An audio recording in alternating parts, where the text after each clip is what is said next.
Eu saúdo a todos com a paz do Senhor Jesus. Estamos felizes nesta oportunidade que o Senhor nos concede, de estarmos aqui nesta manhã, dia 6 de setembro de 2020, para nós meditarmos nas lições da Escola Bíblica Dominical.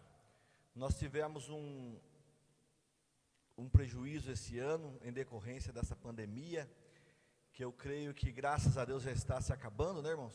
Em nome de Jesus. E nós estamos retomando as aulas, e como houve uma ausência de algumas lições, conforme a orientação do pastor Oswaldo, que é o nosso superintendente, nós vamos fazer uma revisão para nos adequarmos ao terceiro trimestre de 2020. Então, hoje nós vamos fazer uma síntese das lições 1, da primeira lição até a lição de número 5, tá certo? Eu pedi ali para o pastor Oswaldo e o nosso irmão Adolfo colocar no telão para nós. Eu preparei uma linha do tempo, irmãos, uma linha do tempo para que nós entendamos a sequência dos assuntos pertinentes ao terceiro trimestre de 2020 da Escola Bíblica Dominical. Você que está acompanhando pela live, já está sendo transmitido, Oswaldo? Já? Que Deus o abençoe pela sua participação, pela sua frequência aí, compartilhe esse ensino. Eu tenho certeza que nós iremos aprender muitas coisas boas e aplicarmos para as nossas vidas, com referência a esta lição, a essas lições que têm sido uma bênção nas nossas vidas. Nós vamos fazer a leitura, irmãos, a leitura bíblica em classe, da lição de número 1, tá certo? Lição de número 1, que está no livro do profeta Daniel, capítulo 9, versículos 1 ao 3, e depois capítulo 6, versículos 10, depois Daniel capítulo 2, versículos 17, 18 e 19, e Esdras capítulo 1, versículos 1 ao versículo 5. A leitura bíblica em classe da primeira lição, ela traz 3 textos bíblicos. O primeiro texto bíblico, então, está em Daniel, capítulo 9, versículos 1 ao versículo 3. Daniel, capítulo 9, versículos 1 ao versículo 3. Diz-nos assim a palavra do Senhor: No ano 1 de Dario, filho de Assuero, da nação dos Medos, o qual foi constituído rei sobre o reino dos caldeus, no ano 1 do seu reinado, eu, Daniel, entendi pelos livros que o número de anos de que falou o Senhor ao profeta Jeremias, em que haviam de acabar as assolações de Jerusalém, era de quantos anos? 70 anos. Muito bem. Versículo 3: E eu dirigi o meu rosto ao Senhor Deus, para o buscar com oração, e rogos, e jejum, e pano de saco e cinza. Agora Daniel capítulo 6, versículo 10. Daniel, pois, quando soube que a escritura estava assinada, entrou em sua casa. Ora, havia no seu quarto janelas abertas da banda de Jerusalém, e 3 vezes no dia se punha de joelhos e orava, e dava graças diante do seu Deus, como também antes costumava fazer. Agora nós vamos para o capítulo 2 de Daniel, versículos 17 ao 19. 2 de Daniel, 17 ao 19. Então Daniel foi para a sua casa e fez saber o caso a Ananias, Misael e Azarias, seus companheiros, para que pedissem misericórdia ao Deus dos céus sobre este segredo, a fim de que Daniel e seus companheiros não perecessem com o resto dos sábios da Babilônia. Versículo 19: Então foi revelado a Daniel numa visão de noite, e Daniel louvou ao Deus do céu. Esdras capítulo 1. versículos 1 ao versículo 5. No primeiro ano de Ciro, rei da Pérsia, para que se cumprisse a palavra do Senhor por boca de Jeremias, despertou o Senhor o espírito de Ciro, rei da Pérsia, o qual fez passar pregão por todo o seu reino, como também por escrito, dizendo: assim diz Ciro, rei da Pérsia, o Senhor Deus dos céus me deu todos os reinos da terra, e ele me encarregou de lhe edificar uma casa em Jerusalém, que é em Judá. Que há entre vós de todo o seu povo, seja seu Deus com ele, e suba a Jerusalém, que é em Judá, e edifique a casa do Senhor Deus de Israel. Ele é o Deus que habita em Jerusalém. E todo aquele que ficar em alguns lugares, em que andar peregrinando os homens do seu lugar, ou ajudarão com prata e com ouro, e com fazenda, e com gados, afora as dádivas voluntárias, para a casa de Deus que habita em Jerusalém. Então se levantaram os chefes dos pais de Judá e Benjamim, e os sacerdotes e os levitas, com todos aqueles cujo espírito Deus despertou, para subirem a edificar a casa do Senhor que está em Jerusalém. Interessante que essa leitura bíblica em classe, abrangendo esses três textos aqui que nós citamos e lemos, ela trata justamente o contexto da lição primeira até a lição de número 5, tá certo? Então nós vamos fazer alguns comentários aqui, e vocês vão conseguir vislumbrar e se localizar nos textos bíblicos que nós acabamos de citar aqui para vocês, tá certo? Pois bem, irmãos, o texto áureo da lição 5, eu queria que vocês lessem comigo o texto áureo da lição 5, que está no livro de Ageu, capítulo 2, versículos 10 e 18.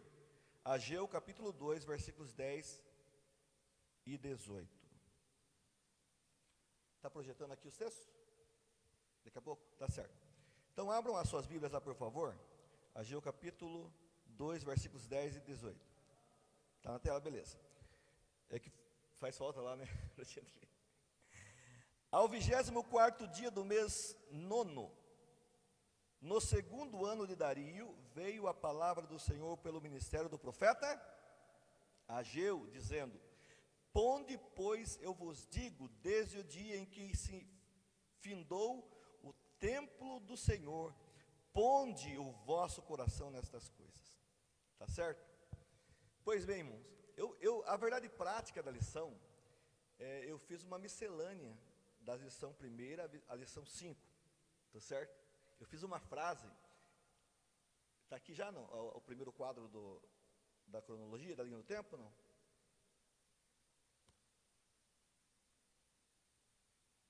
O primeiro quadro da linha do tempo, eu preparei uma linha do tempo, irmãos, do ano 1000 antes de Cristo, até o contexto da lição de número 5, que foi mais ou menos 516 antes de Cristo, tá certo? Então, nós vamos projetar ali.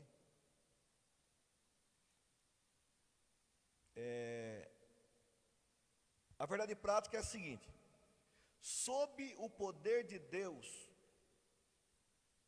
quando há um despertamento genuíno na igreja, e ela busca a comunhão, ela se torna imbatível no cumprimento das tarefas que Cristo lhe entregou e vence qualquer tipo de oposição.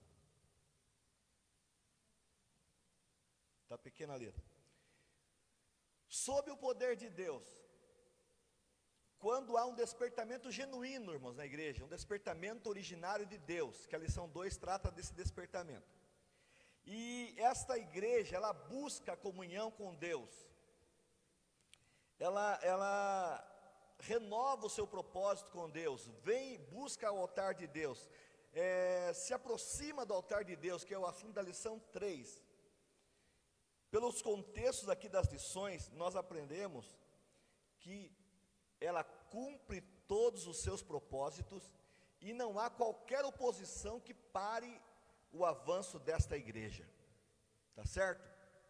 Pois bem, o quadro que nós preparamos, irmãos, ele começa a partir do ano 1000 a.C. No ano 1000 a.C. foi chamada a Idade de Ouro de Israel, idade de ouro de Israel.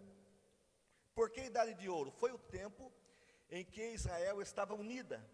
O reino de Israel estava unido sob o governo de Davi e Salomão, mais ou menos no ano 1000 antes de Cristo, tá certo?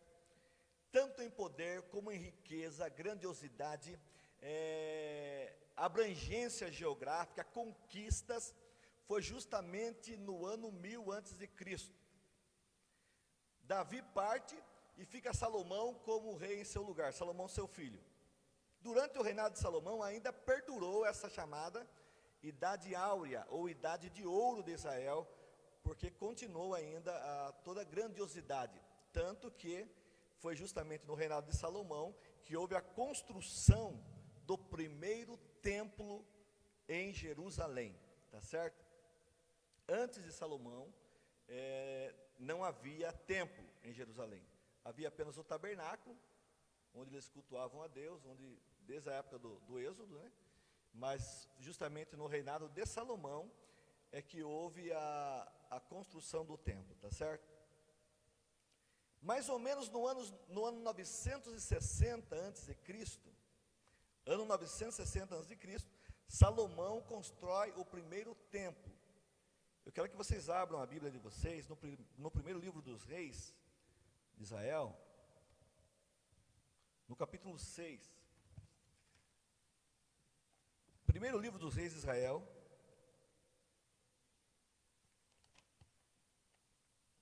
capítulo 6,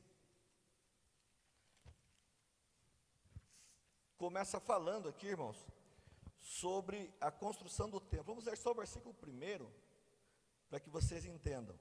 No ano 480, depois de os filhos de Israel terem saído do Egito, no 4º ano do reinado de Salomão sobre Israel, no mês de Zive, esse é o 2º mês, começou a edificar a casa do Senhor. Pois bem, aqui nesse texto, nós aprendemos que havia 480 anos que o povo de Israel tinha saído do Egito, tá certo?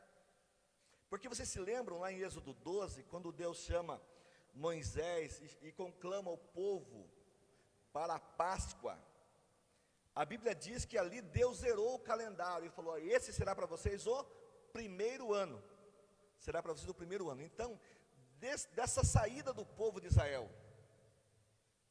até 960 mais ou menos, que Salomão começou a edificar o templo, havia sido percorrido 480 anos, tá certo? O templo, pelo texto de primeiro livro dos Reis, durou 7 anos a construção. Alguns estudiosos americanos, eles fizeram um cálculo, mais ou menos, da quantidade de ouro que foi colocada no templo. Estima-se que foram 7 bilhões de dólares. Quem é bom de matemática aí? 7 bilhões de dólares, Isadora, quanto daria em real? Muito dinheiro, né? Quanto, Isabela? Milhões e milhões, né? Milhões, trilhões. Não vai conseguir, não?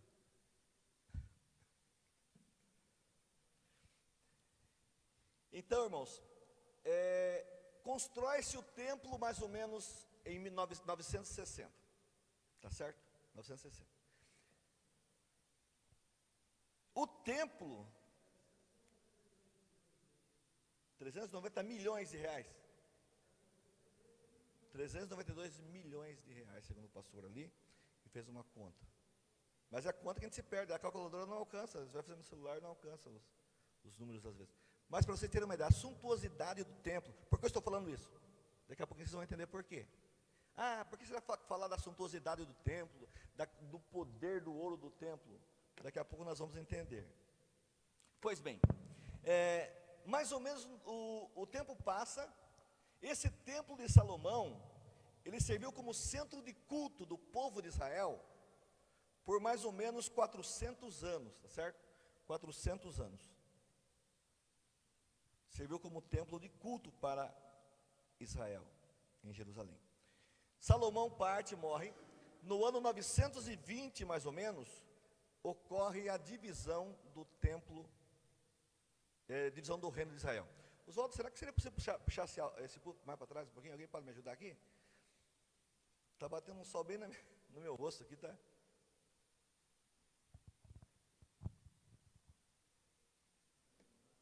Vai conseguir projetar lá? Ah, mesmo aqui.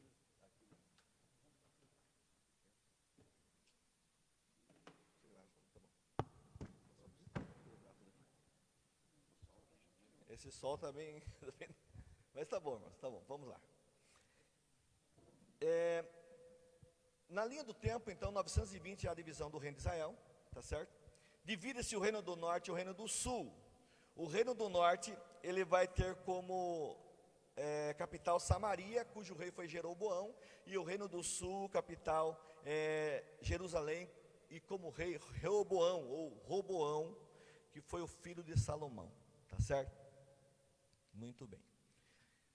O tempo passa, em 722 antes de Cristo, foi uma data notável também, e vocês devem marcar, quem quiser marcar, porque houve a conquista pela Assíria. O Império Assírio estava ascendendo, o Império Assírio, e ele começou a dominar o mundo da época, certo? E ele domina e leva cativo o reino do norte. Quando a Assíria ela conquista o reino do norte, irmãos, a Bíblia diz no segundo livro dos Reis, capítulo 17, que era a estratégia dos imperadores assírios, dos governantes.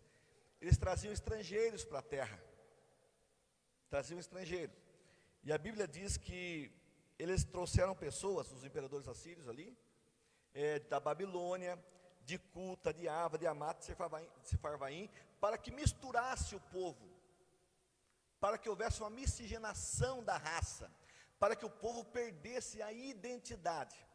Então levam cativo o reino do norte, traz estrangeiros para que se misturasse com o povo da terra, para enfraquecer o povo, para que ficasse mais fácil de dominar o povo, tá certo? Esse povo ficou conhecido como os samaritanos, isto já mais ou menos no ano 722 a.C. 722 a.C.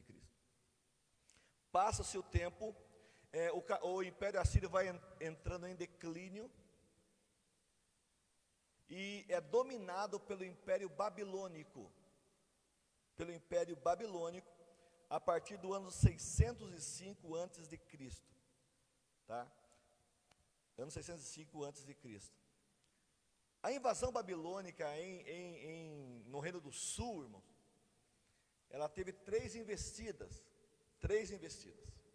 Em 605 foi a primeira, que foi levado cativo Daniel, Misael, Ananias e Azarias, os mais conhecidos, que por ordem do imperador babilônico, Nabucodonosor, ele orientou o Sargão, que era o general do exército, a entrar lá e escolher os jovens mais formosos, mais inteligentes, mais sábios, mais competentes em ciência, porque ele ia levar esses jovens para treinar lá no seu império, para aprender a língua dos caldeus, que é a língua babilônica, e se tornasse versátil também, e versado nas ciências babilônicas, e auxiliasse o imperador no governo, tá certo? Entre eles estava ali Daniel, Ananias, Azarias e Misael.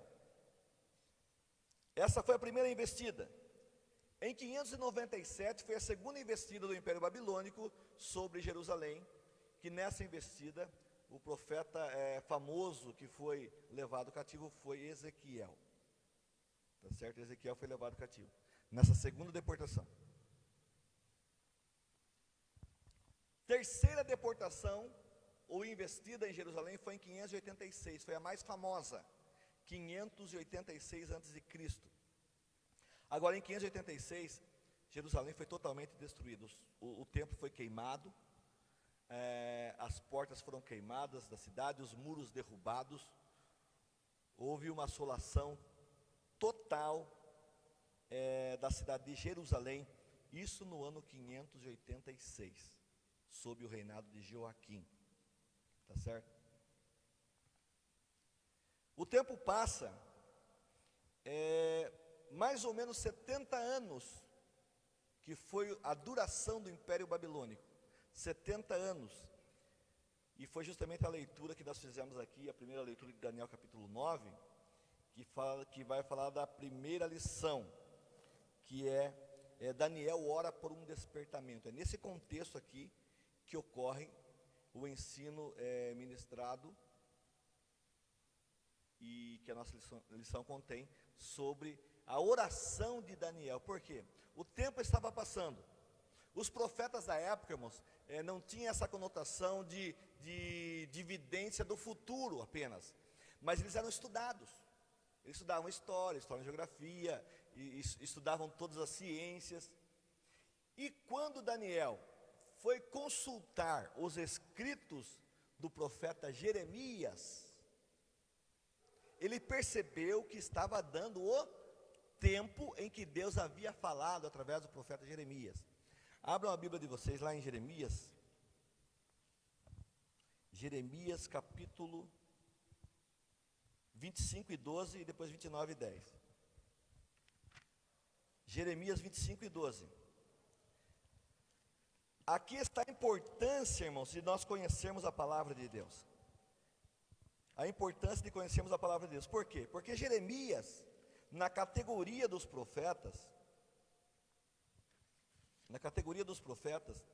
ele profetizou desde antes deste exílio. Embora ele tenha profetizado também durante o exílio, ele é chamado um profeta pré-exílico também. E quando ele vaticina, ou seja, ele profetiza dos 70 anos, foi antes da conquista de Nabucodonosor, antes da conquista e invasão do Império Babilônico em Jerusalém. Tá certo? Vocês acharam lá 25:12? Isso, me ajuda. Esse fio não vai, já tem espaço?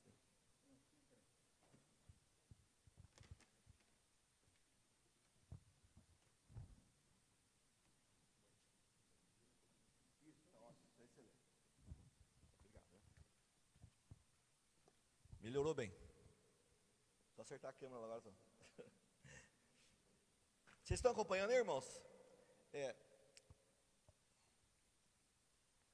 Pena que nós não testamos antes, né, a projeção, mas quem quiser depois eu mando para vocês a cronologia, ficou muito boa. Jeremias 25 e 12 então. Mas quando se cumprirem os 70 anos, isso está no contexto da profecia de Jeremias, punirei o rei da Babilônia e a sua nação, a terra dos caldeus, castigando a sua iniquidade, diz o Senhor, e farei deles desolações perpétuas.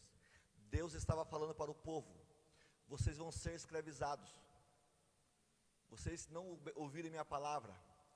Houve ocasião, irmãos, que Jeremias, o texto clássico, o capítulo 4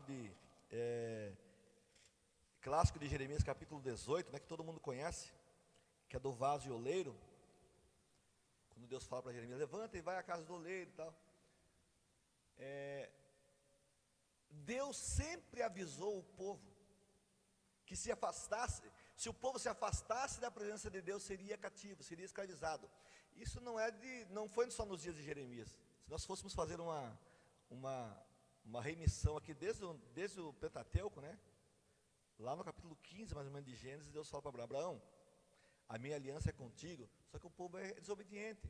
Eu vou levar esse povo para o Egito, vão ficar lá 430 anos, Deus falou, vai ficar 430 anos lá, depois eles vão voltar. Aqui com Jeremias foi a mesma coisa. Jeremias 25 e 12, Jeremias fala: seu povo tem desprezado a palavra de Deus.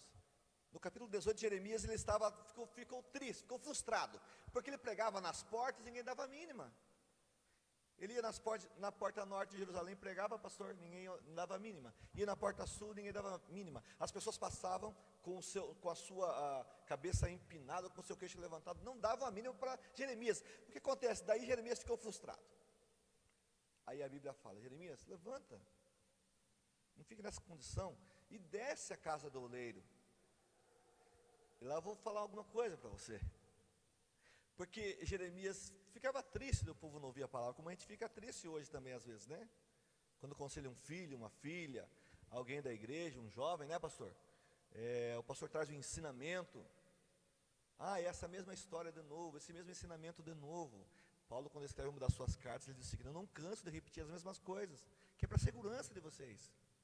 E aqui Jeremias havia falado então que o tempo seria 70 anos.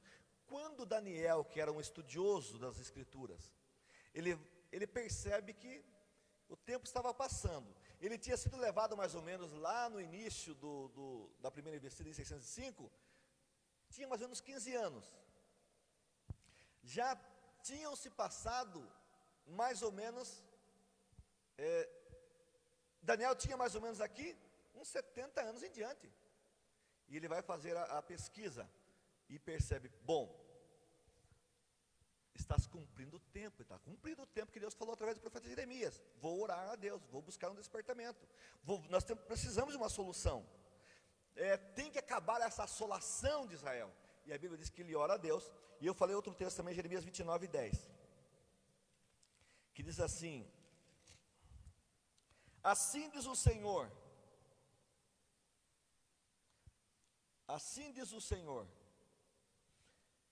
certamente que passados 70 anos em Babilônia, atentarei para vós e cumprirei sobre vós minha boa palavra, tornando-vos a trazer a este lugar.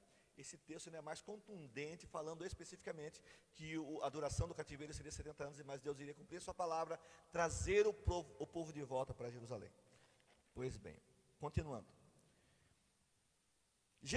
Daniel ora a Deus, cumpre-se a palavra de Deus. Vocês se lembram daquele texto bíblico de Daniel, que o rei fez lá um baile e trouxe os vasos de ouro da casa de Deus, que Nabucodonosor tinha levado lá atrás, já desde a primeira investida, e faz lá um carnaval. Ali foi o primeiro carnaval, né? Mais ou menos, segundo alguns estudiosos da Bíblia, foi o primeiro carnaval. E chamou os seus súditos, os seus príncipes, e ele fez uma festa, beberam vinho naquilo que era sagrado. Daniel capítulo 5, vocês não precisam achar, tá? Só citando aqui para que vocês entendam. Nos vasos de ouro, de prata, de ferro, de madeira. Quando eles estavam naquela festança, apareceu uma mão ali na parede, escrevendo lá no salão de festas lá do Império Babilônio, o que foi escrito lá?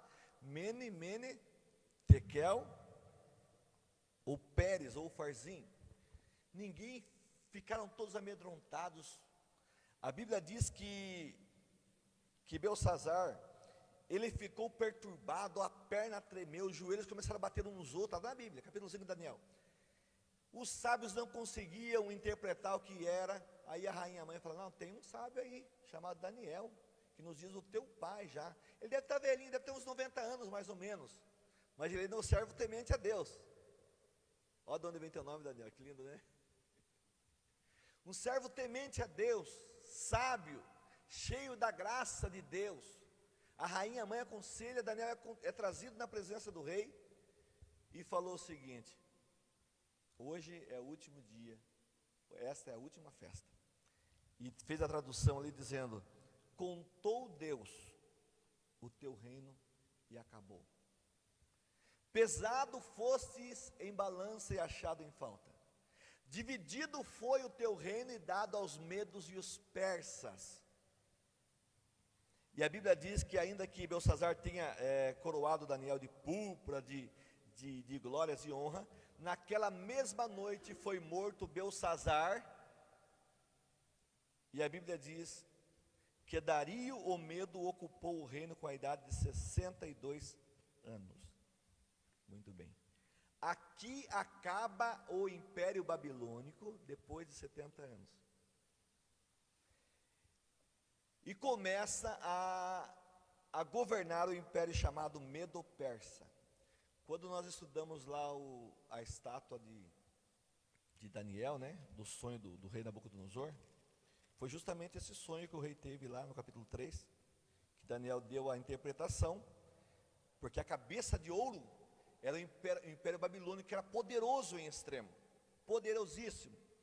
Depois, Daniel dá a interpretação para o rei ali, falando sobre o peito de prata, peito e braços de prata, era justamente o império Medo-Persa que veio depois.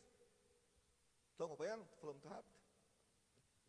Medo-Persa que veio depois, e depois veio o Império Grego, depois o Império Romano, tá certo? Por que Império Medo-Persa? Porque eles dividiram o reinado. Dario, gente, eu estava pesquisando, Dario, ele era tio de Ciro. Dario era tio de Ciro, e ele tinha uma filha, e ela tornou-se a esposa do seu sobrinho chamado Ciro. Enquanto Dario governava numa região, Ciro governava na outra região chamada Média. É por isso que nós não entendemos. Mas caramba, aqui acaba o Império Babilônico, começa o primeiro ano de Dario, mas aí quando nós lemos eles, fala de Ciro. Será que Dario era o mesmo Ciro?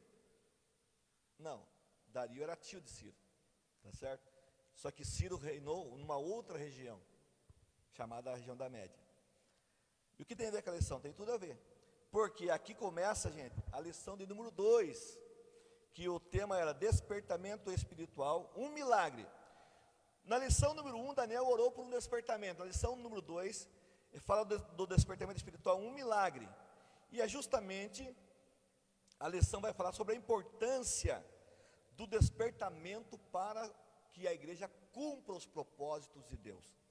E vocês se lembram, que nós lemos agora há pouco, Esdras capítulo 1, se quiserem voltar lá no texto, para que vocês entendam, quem começou a ser despertado? Justamente Ciro, que era o imperador persa, sobrinho de Dario. Ele se despertou, a Bíblia diz, Deus despertou o espírito de Ciro, rei da Pérsia, o qual passou um pregão, ou seja, um edital em todo o reino.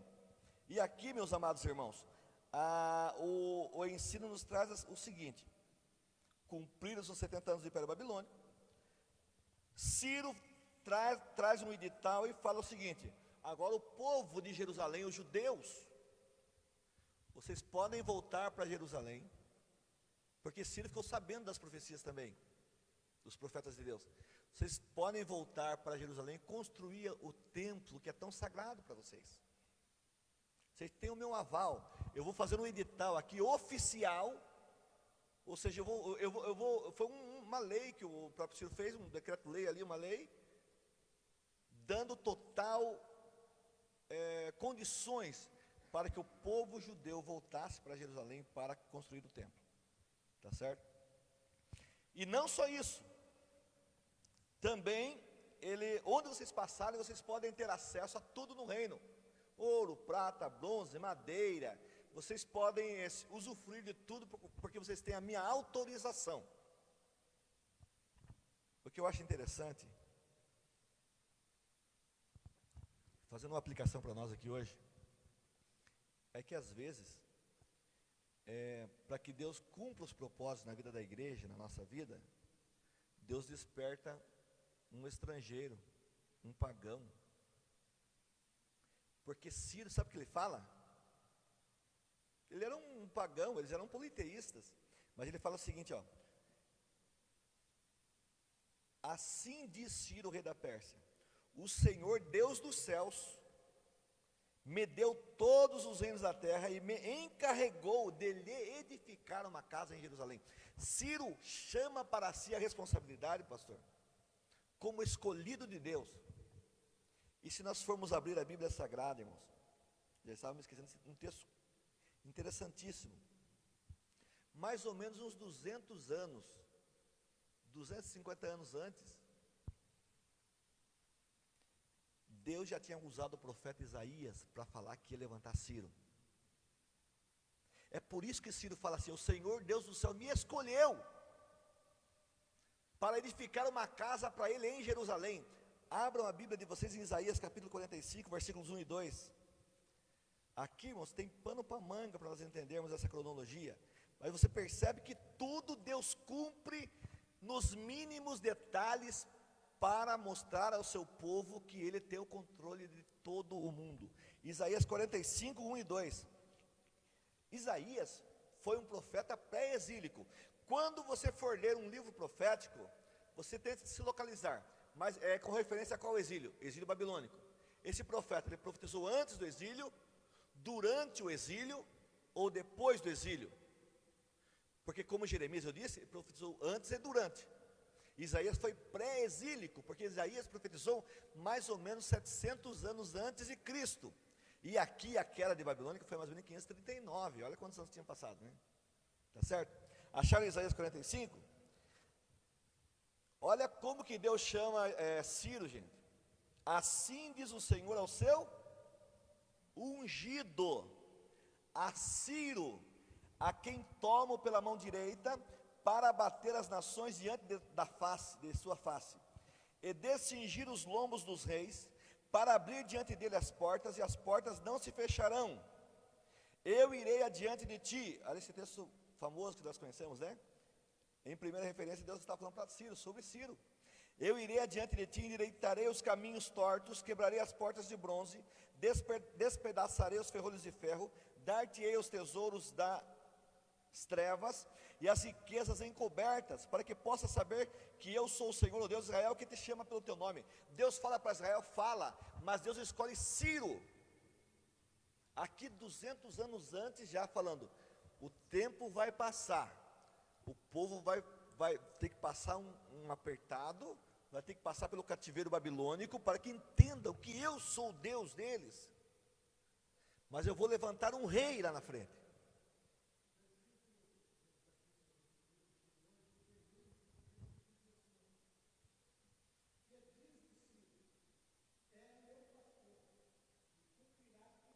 Está vendo?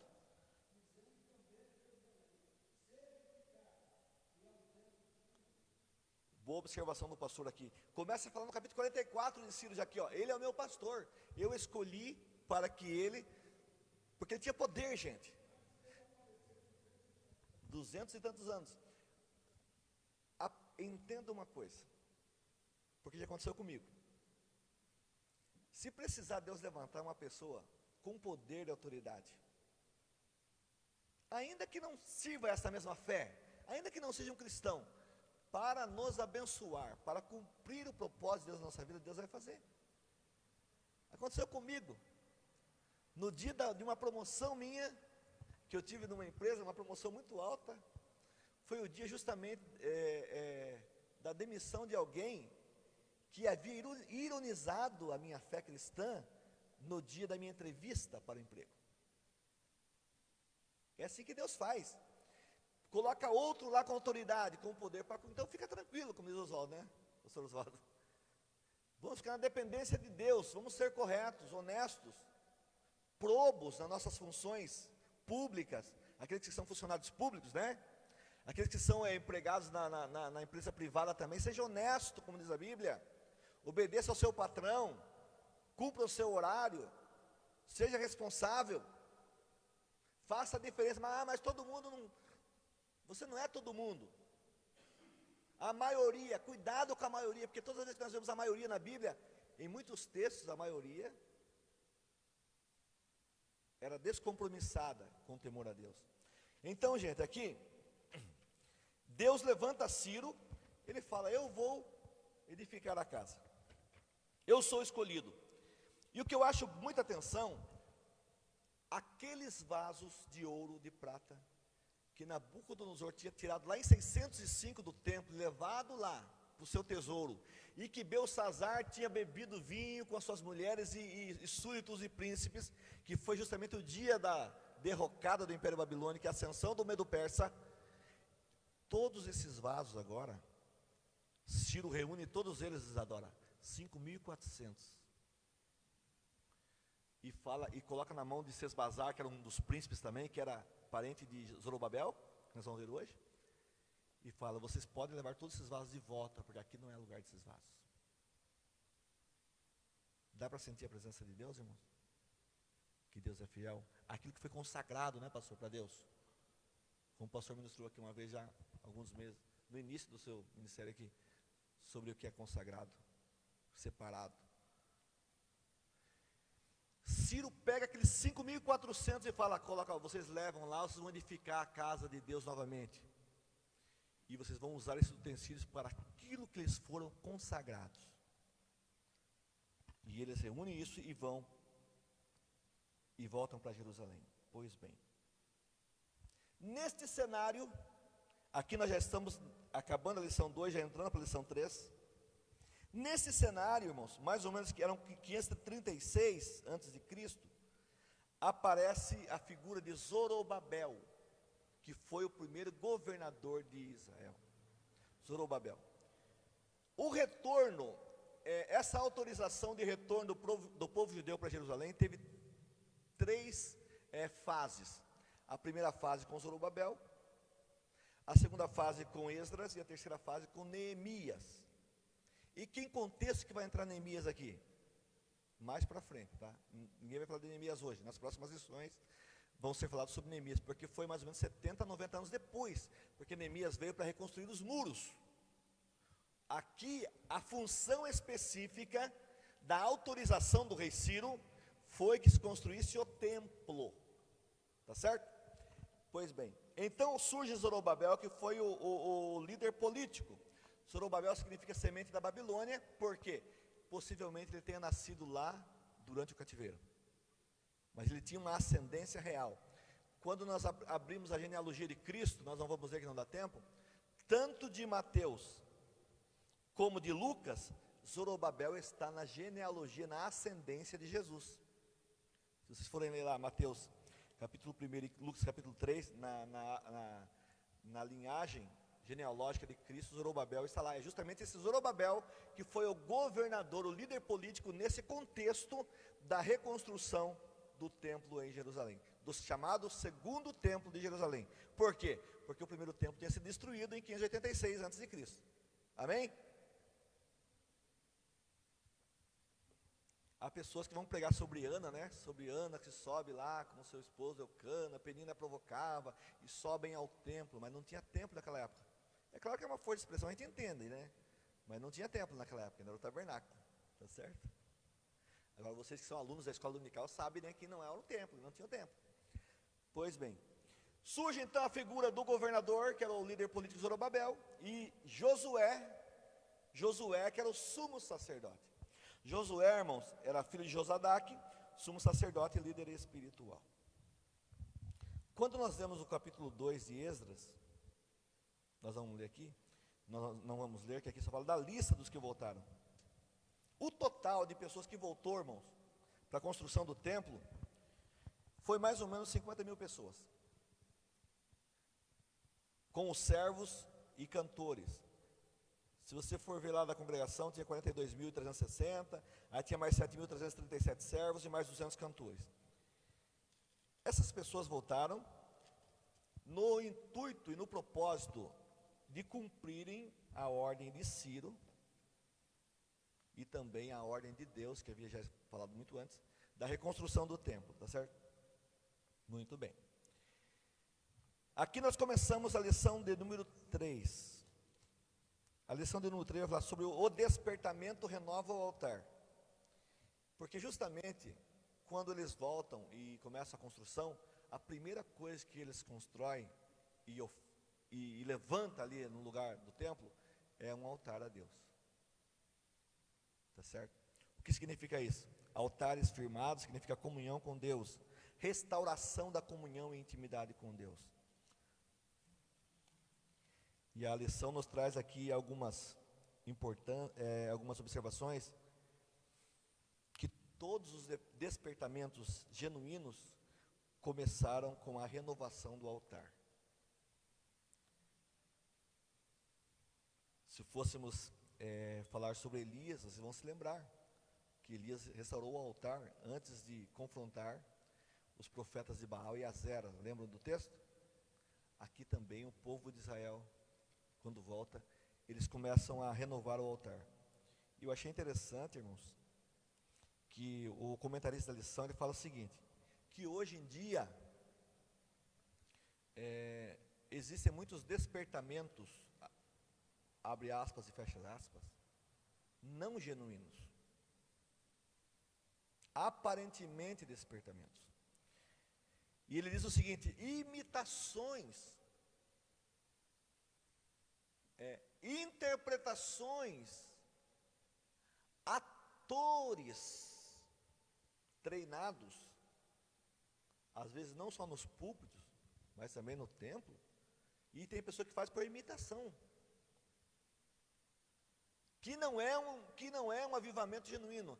Ah, pastora Genor, mas não está dizendo então que se alguém está avivado, não pode ocorrer dele se manifestar, de levantar as mãos e dar até uns pulos? Pode ocorrer, como consequência de um despertamento genuíno, sim, mas como causa, não. Simplesmente uma imitação. Ah, eu estou achando bonito lá o irmão João Marcos levantar as mãos, vou fazer igual ele. Não dá certo. Não dá certo. Cada um, claro, tem uma reação, dependendo de uma palavra, de um toque de Deus na vida. E não cabe a nós, nenhum de nós, julgar. Há pessoas que ficam simplesmente quietas, mas as lágrimas rolam no rosto. Eu conheço pessoas assim. Há outros que extravasam, né? Que tem que levantar as mãos. Eu não levanto a mão, até fico de pé, eu dou uns pulos. Se você vê eu dar um pulo aqui, pode ter certeza, porque eu senti mesmo, gente, senão é difícil. Há outros que correm. Ah, eu vou condenar então. Não condene, porque entre a pessoa e Deus, nós vamos aprender a palavra.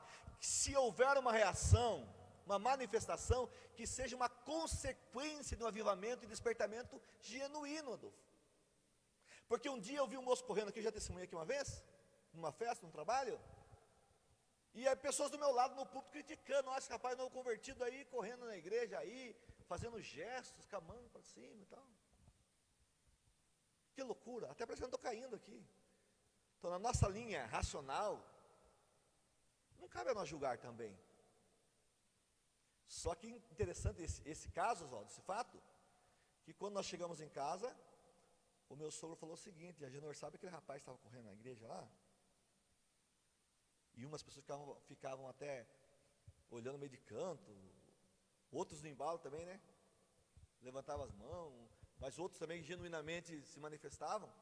Ele passou perto de mim, ele falou, meu sogro, e ele fazia assim, ó, ele tinha uma bola de fogo na mão dele, eu via uma bola de fogo na mão dele. E onde ele passava, incendiava a igreja. Aqui estava na construção ainda, na época do pastor Paulo.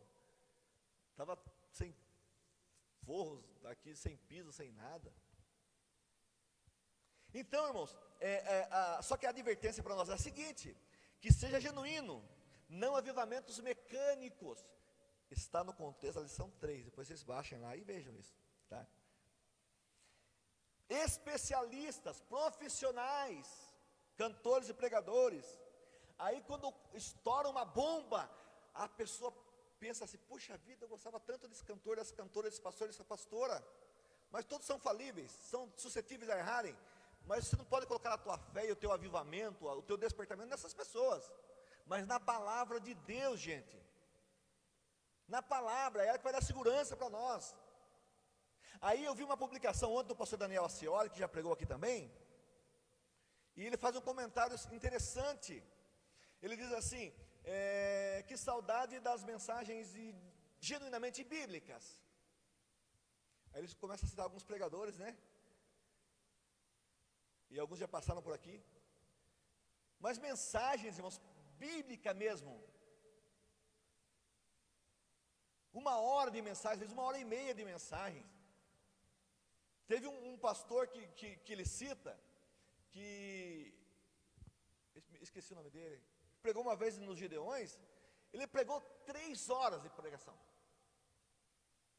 e a igreja no pranto, chorando, Bíblia pura. Porque vocês já perceberam que quando está uma mensagem de Deus, passa rápido a hora, né? Não é isso? Você ouve 1 hora, ouve 1h30. Aqui aconteceu de pessoas pregar 1h30, 2 horas já aqui, pastores aqui, e o povo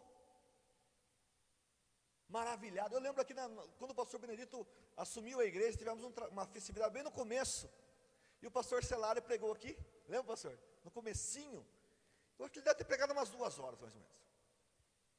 Só que o povo, irmãos, ansioso pela palavra, porque quando tem a palavra de Deus verdadeira, e é claro que se a igreja quiser abrir o coração para Deus, na verdade, porque Deus não vai roubar o coração de ninguém. Você ouve 1 hora, ouve 1 hora e meia, mas essa palavra, segundo o pastor Daniel Ascioli, ela vai ficar remoendo, ela vai ficar confrontando você. Você passa um dia, puxa vida, Deus falou comigo lá. Aí um mês depois você está lembrando da mensagem ainda. Eu me lembro de algumas mensagens assim que eu vi 20 anos, há 30 anos. Eu sei a primeira pregação que o pastor Benedito fez aqui na Reunião de Obreiros. A gente marca, você lembra, porque a palavra verdadeira, ela causa desejo das pessoas ouvirem a palavra, né, pastor? Então, irmãos, como diz um pastor, hoje em dia muitas pessoas falam, mas o povo não aguenta mais ouvir 1 hora de mensagem, 40 minutos de mensagem. Aguenta sim, irmão.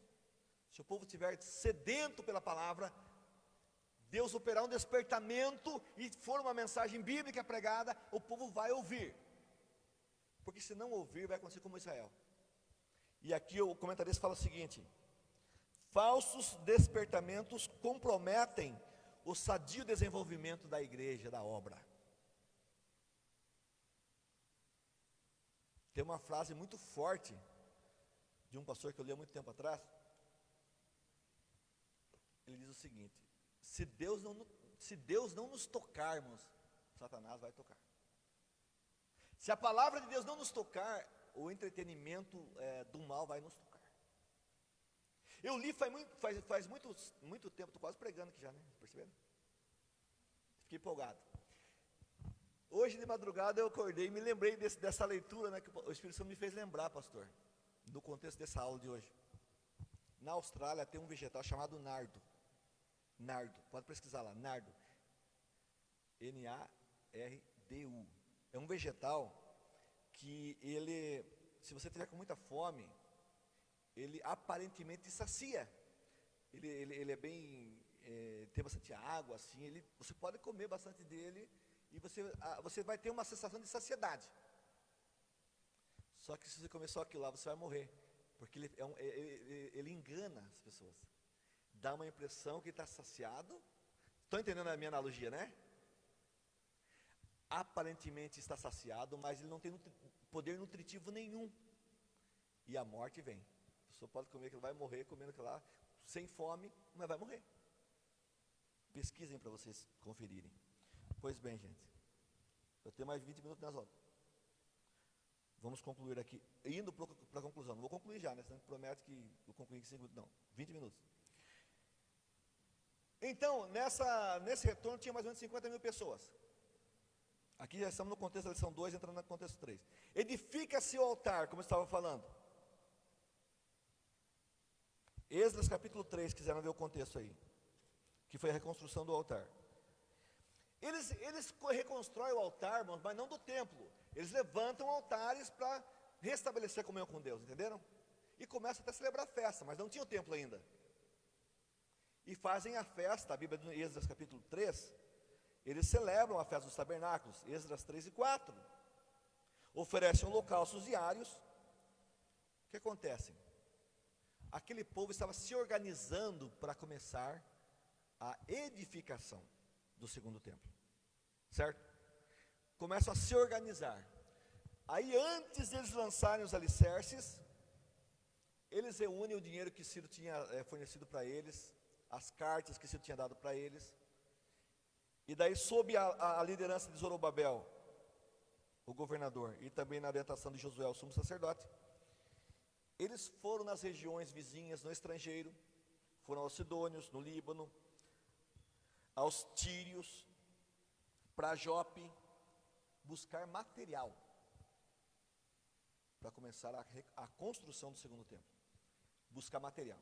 E um desses materiais, foi o cedro do Líbano. Guardem isso, cedro do Líbano, que era uma madeira nobre, uma madeira que só quem usava o cedro eram os príncipes, era a realeza.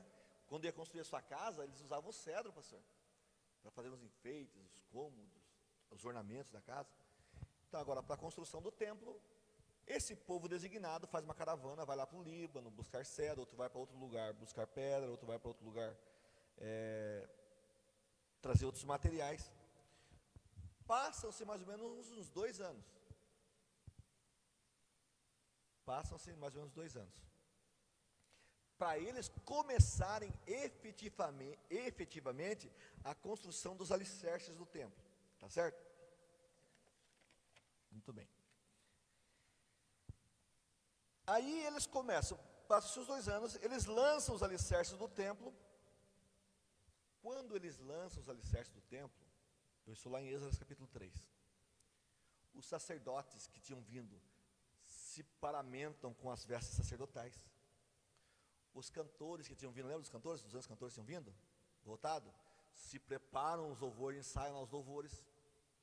Os trabalhadores começam a trabalhar, os carpinteiros, os pedreiros. Quando começam a lançar ali a edificação, o coral começa a cantar, os músicos começam a tocar, irmão João Marcos, os filhos de Asaf, com símbolos, e começam a cantar alegremente e alternadamente um hino que falava assim: bom é o Senhor, e o seu amor dura para sempre sobre Israel.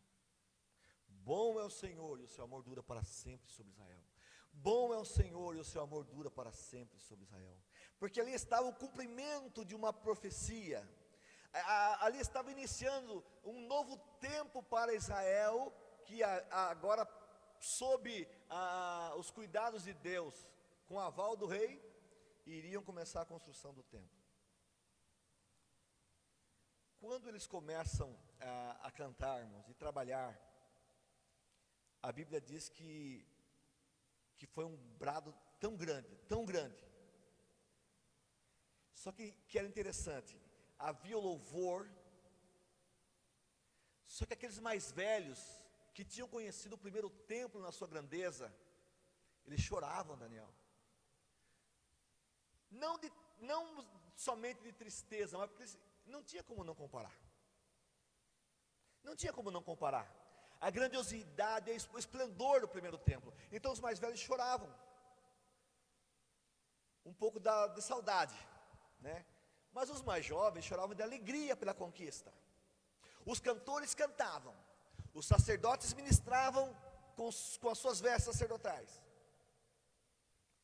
E foi um brado tão grande que a Bíblia diz, em Êxodo capítulo 3, versículo 13, que ouvia-se muito ao longe o som daquele louvor, daquelas lágrimas, daqueles risos, daqueles brados, porque ali estava começando a edificação, agora efetivamente, dos alicerces do segundo templo de Jerusalém. Tá? Nesta alegria que eles estavam, havia um povo que estava na região, fazia mais ou menos uns 200 anos, valendo um chocolate para quem responder, que eram chamados os templo esgotado. Se você respondeu aí na internet, você manda para mim depois que eu vou mandar um chocolate para você. Samaritanos. Você lembra o que eu falei para você dos samaritanos lá atrás, em 722? Lá no Império Assírio ainda, que eles deixavam na terra. Agora imagine 200 anos casando com um judeu, casando com um israelita, misturando a raça, crescendo gente, morrendo gente, nascendo, crescendo. Um povo pagão, politeísta. Quando começa a edificar aqui, os samaritanos chegam para Zorobabel e para Josué e falam o seguinte, eu estou no capítulo 4 de Esdras, tá? Que é justamente a lição 4. Eu estou indo bem certinho, viu, gente? Aqui vou falar 5 lições numa hora só, né? Eles chegam para Zorobabel e para Josué e falam o seguinte: nós vamos ajudar vocês também. Nós queremos construir o templo com vocês, porque também nós adoramos o mesmo Deus de vocês. Só que os samaritanos eram um povo politeísta. Eles adoravam o Deus de Israel, adoravam, mas adoravam todo quanto é outro tipo de Deus, originário das suas regiões, Amat, Sefarvaim, Cuta, Babilônia. Era um povo misturado. Era um povo, gente, que não tinham exclusividade. Havia uma mistura de raças, como eu disse. Era um povo místico, um povo apóstata. Havia um sincretismo religioso, ou seja, uma mistureba de religiões, que os samaritanos adoravam esses deuses, que daí Zorobabel, Josué e os príncipes falam assim: não, infelizmente vocês não vão nos ajudar, porque nós vamos fazer sozinho a obra, que estamos na direção de Deus, sob o aval do rei Ciro, e nós vamos edificar sozinhos a casa de Deus. Quando os samaritanos não conseguem esse intento de ajudar, eles começam a perseguir. Eles se opõem, a Bíblia diz que começa a oposição. Começa a atemorizar o povo, diz Esdras capítulo 4. Desanimar o povo, vocês não vão conseguir. Todo tipo de desânimo, certo? Começa a desanimar, mas o povo não para, continua trabalhando. Chega um ponto que não tem outra estratégia. Esses samaritanos, sabe o que eles fazem? Escrevem uma carta para Artaxerxes. Ah, mas não era Ciro mais que era o rei da Pérsia? Não, agora era Artaxerxes. Tá? Artaxerxes, porque Ciro tinha morrido. Artaxerxes não era um nome próprio, era um título. Porque esse Artaxerxes não é também o Artaxerxes dos dias de Neemias, que foi mais ou menos 70, 90 anos depois. Vão pincelando essas informações para vocês entenderem e não misturarem, tá? Os samaritanos escrevem uma carta para Artaxerxes mais ou menos assim. O teor da carta está no capítulo 4 de Esdras, na íntegra. É o seguinte: os judeus estão aqui em Jerusalém, estão construindo o templo, começaram a obra, só que esse povo é tinhoso, esse povo é rebelde, esse povo é malvado. Estava tudo no teor da carta dos samaritanos. O que acontece? Pesquise aí, rei, nos seus registros, que esse povo já se rebelou antes contra outros impérios. Pesquise aí que eles não gostam de pagar imposto, não gostam de pagar tributo. E colocaram tudo na carta. Quando Artaxerxes pega a carta, recebe a carta, ele fala: não, de fato, tem muita informação verdadeira nessa carta aqui. Vamos parar com essa obra. Aqui justamente acontece que Artaxerxes, ele faz um decreto mandando parar tudo. Ciro tinha mandado construir, agora Artaxerxes manda parar. E essa paralisação, gente, durou mais ou menos 16 anos. Tá? Eles vêm para Jerusalém em 539, 538. Efetivamente começam os alicerces uns 2 anos depois, 536. Tem a carta lá que entregaram eles lá, né? Dizendo que eles eram rebeldes, para Artaxerxes, em 536, para mais ou menos 16 anos. Então, só em 520 que vai ser retomada a construção do templo novamente. A retomada da construção. Tá? Aí que surge o contexto da lição de número 5, os profetas pós-exílicos chamados Ageu e Zacarias. Que eles estão no contexto da lição de número 5. Ageu e Zacarias, eles surgem agora no cenário para animar Zorobabel e a Josué. E quando nós vamos lá para o livro de Ageu daí, não vai dar tempo, eu vou citar para vocês, no capítulo 1, Ageu, irmãos, para vocês terem uma ideia, ele significa festivo, o nome dele. Alguns dizem que ele já ele tinha conhecido o primeiro templo, que possivelmente ele era um senhor de 80 anos de idade. Alguns estudiosos dizem isso. Ele é chamado o profeta, o embaixador do Senhor. Esse Ageu, ele teve um ministério muito curto, irmão João Marcos, 4 meses de ministério. Ele só profetizou, Isabel, 4 vezes na Bíblia. 4 mensagens, mas 4 mensagens nós estamos falando até hoje, né? Quantos milhares de anos depois. E as mensagens de Ageu se resumem mais ou menos assim. A primeira mensagem, repreensão. Ele chega para Zorobabel e para Josué e repreende e fala para eles: por que vocês pararam a obra? Porque nesse contexto, irmãos, para que vocês entendam, nesse contexto, já tinha um novo rei. O primeiro era Ciro, depois veio Artaxerxes, que recebeu a carta. Artaxerxes também morre. Depois era um rei chamado Dario. E Dario já estava no 2º ano do reinado, quando surge essa profecia de Ageu e Zacarias, incentivando Zorobabel e Josué. segundo ano já. Artaxerxes tinha até morrido.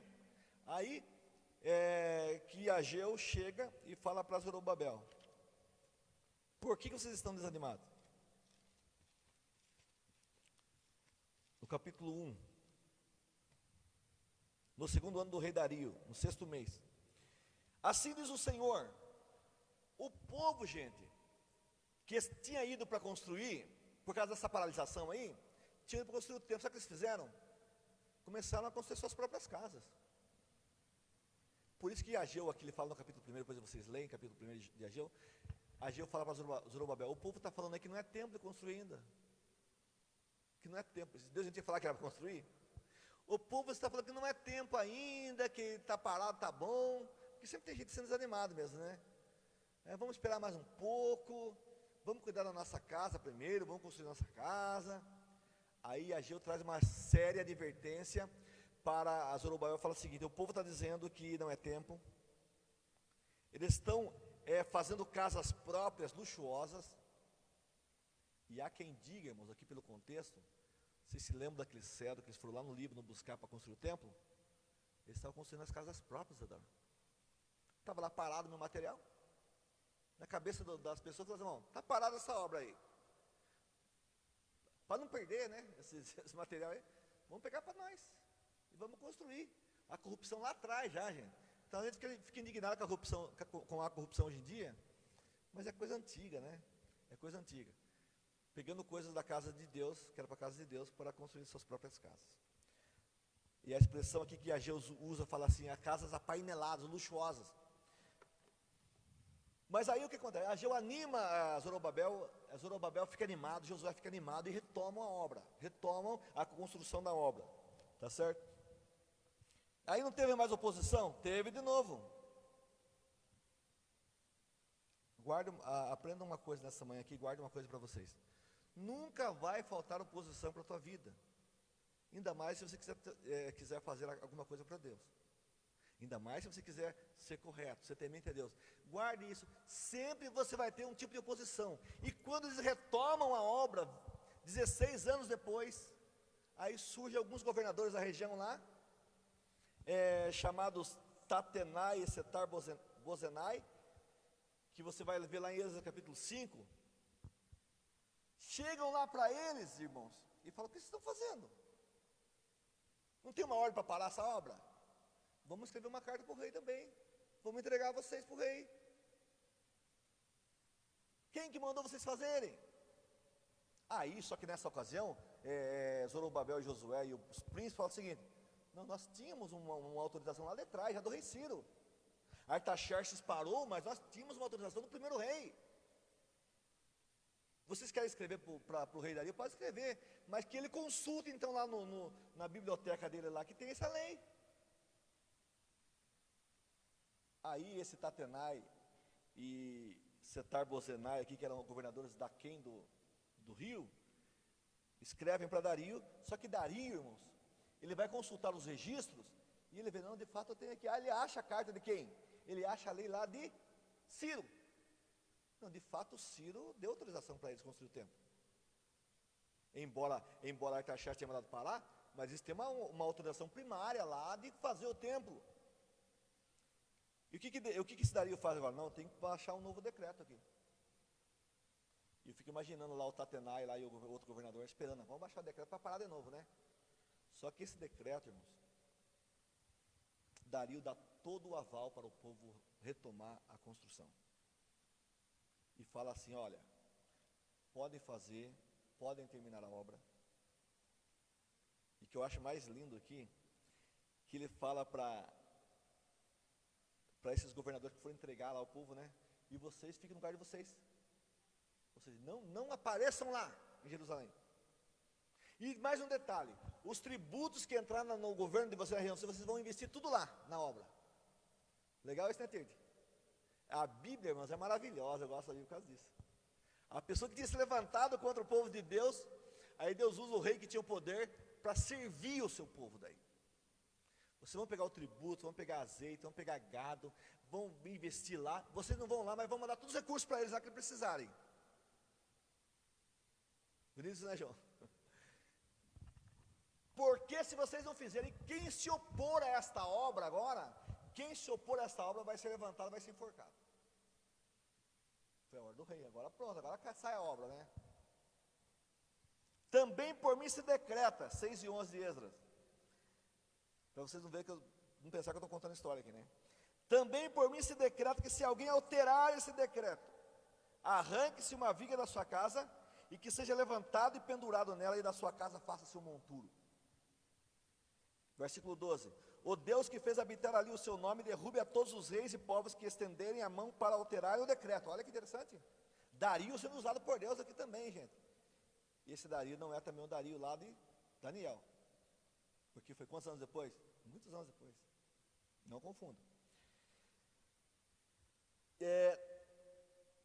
O Deus que fez habitar ali o seu nome, derrube a todos os reis e povos que estenderem a mão para alterar o decreto e para destruir essa casa de Deus, que está em Jerusalém. Eu, Dario, baixei o decreto com diligência e execute. Cumpra-se, né, Oswaldo? Igual quando o juiz manda cumprir lá alguma coisa. Então, versículo 13, Tatenai, governador daquém do Eufrates, Setar-Bozenai e seus companheiros, a caravana lá da discórdia, os dedo duro lá, né? Assim o fizeram com toda a diligência, conforme o que decretara o rei Dario. Versículo 14, para nós encerrarmos.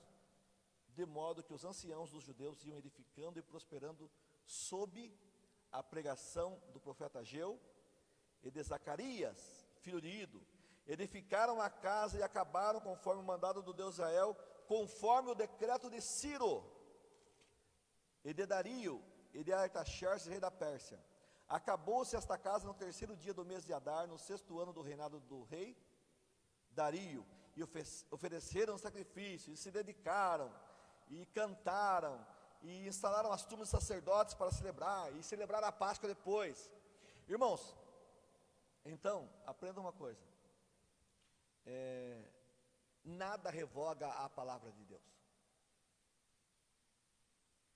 ainda que exista uma lei revogando, uma ordem de Deus, aguenta firme, espera em Deus, que a outra lei vem logo, tá certo? Isso é uma mensagem profética aqui, né?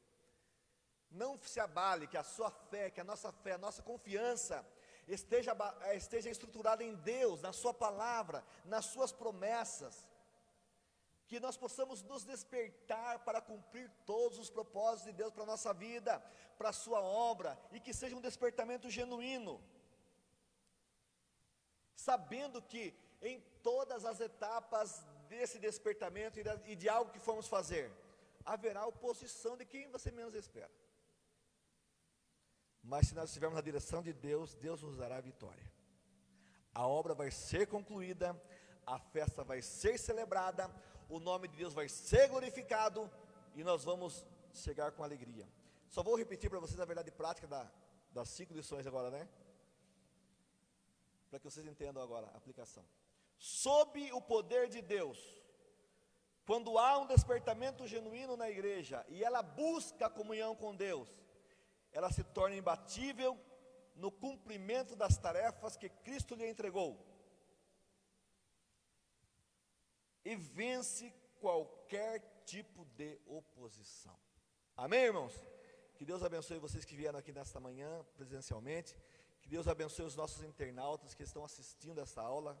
Continue ligado conosco nas escolas bíblicas dominical, todos os domingos de manhã, e você que vai assistir depois também, saiba que Deus é contigo para lhe dar a vitória, e desperte-se genuinamente, segundo o poder da palavra de Deus, e tenha certeza que não haverá oposição que vai perdurar diante do seu caminho. Muito obrigado, Senhor.